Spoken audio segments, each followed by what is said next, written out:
Have you ever felt a chill run down your spine just by looking at the apartment building across the street? Imagine all those windows, all those lives packed so closely together. Yet you have no idea what secrets are hiding behind their closed doors. Today, we're diving into a story that will make you think twice about your neighbors and the place you call home.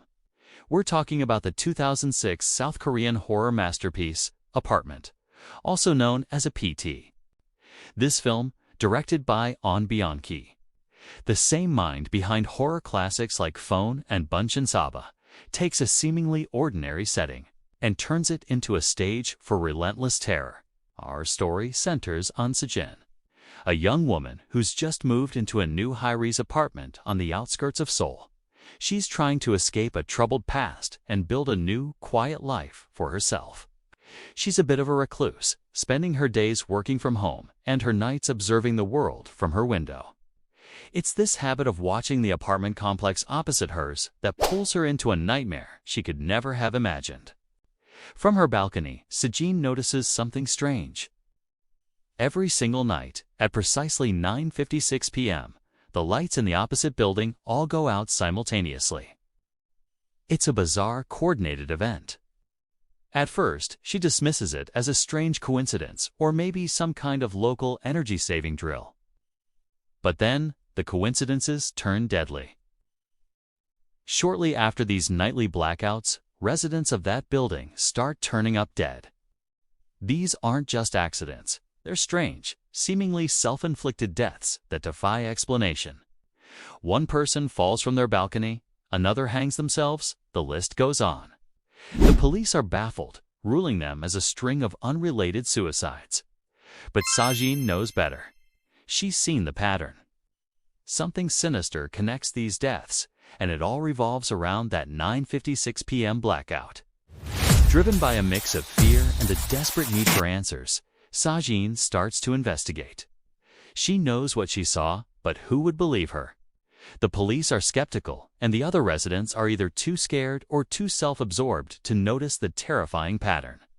Sejin is completely on her own, a lonely observer trying to piece together a puzzle that gets more horrifying with every clue. Her investigation leads her to a local police detective who initially brushes her off. But as the body count rises, even he can't ignore the disturbing regularity of the events. Together, they begin to dig into the history of the building and its tenants. What they uncover is a story of profound loneliness, cruelty, and neglect. The film masterfully uses the setting of the apartment complex as a metaphor for modern urban isolation. These people live side by side, yet they are complete strangers. They are so disconnected that they fail to notice the suffering right next door. This social commentary adds a deep, tragic layer to the horror. It's not just about a ghost. It's about the ghosts we create through our own indifference.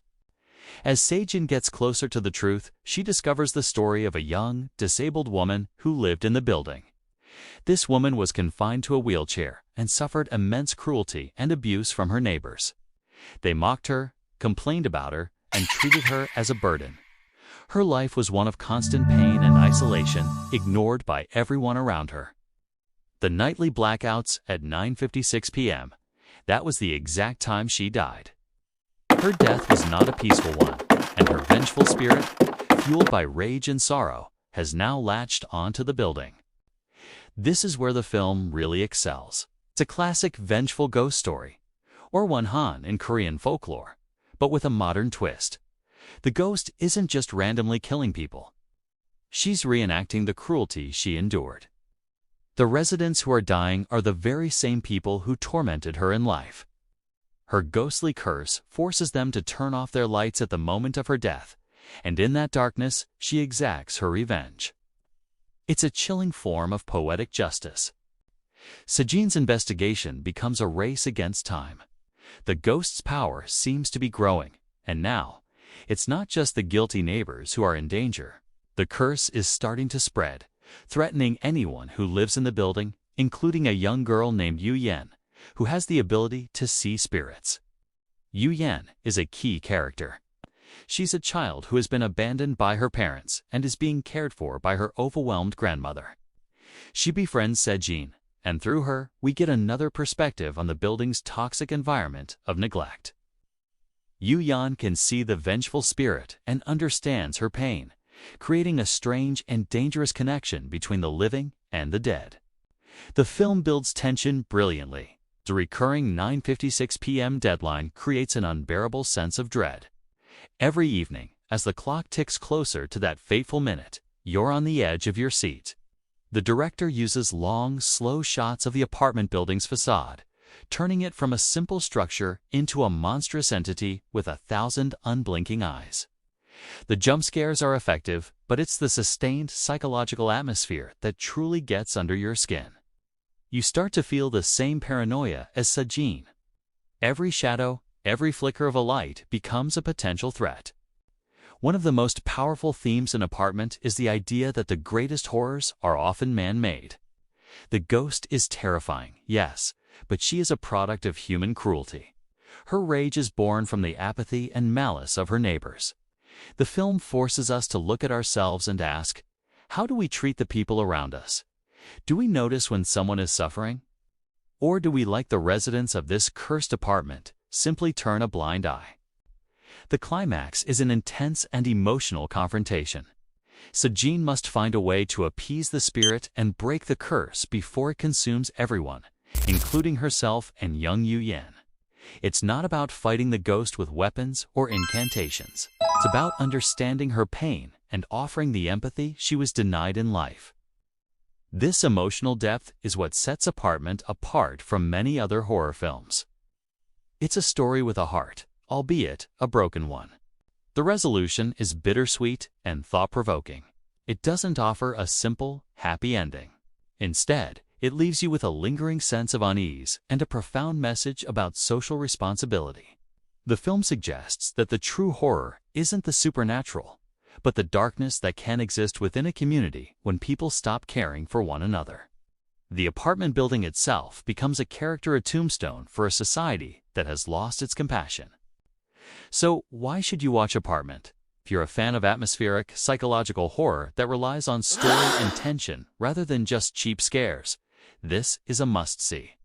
It's a perfect example of the K-horror wave of the early 2000s, blending traditional ghost stories with sharp social commentary. The performances are fantastic, especially from Ko So-young as the isolated and determined Sejin. Her journey from a detached observer to an active participant in this supernatural drama is compelling and believable. Apartment is a film that will stay with you long after the credits roll. The next time you look out your window at night and see the rows of apartments, you might find yourself wondering about the stories hidden behind each one. You might even find yourself checking the clock, hoping it's not 9:56 p.m. It's a haunting reminder that sometimes the most terrifying place in the world can be the one you call home. Thanks for joining me on this deep dive into the chilling world of Apartment. If you enjoyed this video, don't forget to hit that like button. Subscribe for more horror analysis and ring that notification bell.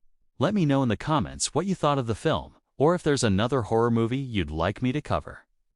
Stay safe and maybe keep a light on tonight.